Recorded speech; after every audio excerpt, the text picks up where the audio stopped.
আয়াত ৬০ والقواعد من النساء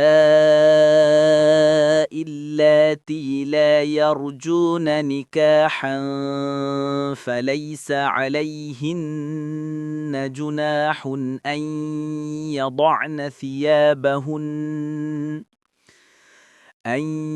يضعن ثيابهن غير متبرجات بزينة وأن يستعففن خير لهن والله سميع عليم।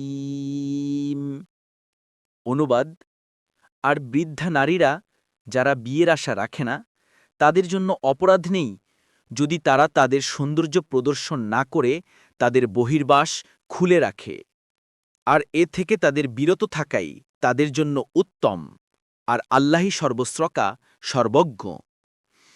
তাফসির: এই আয়াতে একজন নারীর ব্যক্তিগত অবস্থার দিক থেকে একটি গুরুত্বপূর্ণ নীতি বর্ণনা করা হয়েছে, অর্থাৎ যে বৃদ্ধা নারীর প্রতি কেউ আকর্ষণ বোধ করে না এবং সে বিবাহেরও যোগ্য নয়, তার জন্য পর্দার বিধান শিথিল করা হয়েছে।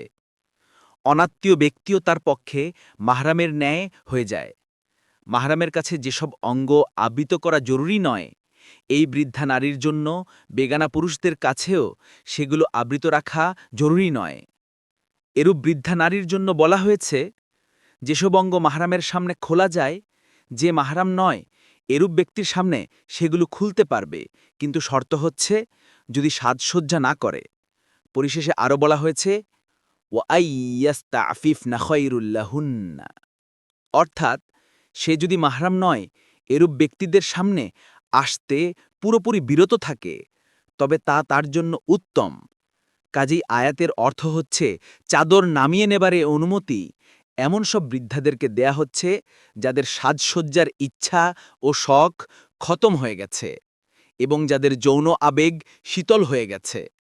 কিন্তু যদি এই আগুনের মধ্যে এখনও একটি স্ফুলিঙ্গ সজীব থেকে থাকে এবং তা সৌন্দর্যের প্রদর্শনীর রূপ অবলম্বন করতে থাকে, তাহলে আর এ অনুমতি থেকে লাভবান হওয়া যেতে পারে না। দেখুন মুয়াস্সার সাদি। পরবর্তী তাফসিরে যেতে ভিডিওটি শেষ হওয়ার পূর্বেই এই বক্সে ক্লিক করুন। ভয়েস বা উচ্চারণে অনিচ্ছাকৃত ত্রুটি ক্ষমাসুন্দর দৃষ্টিতে দেখবেন ইনশাআল্লাহ।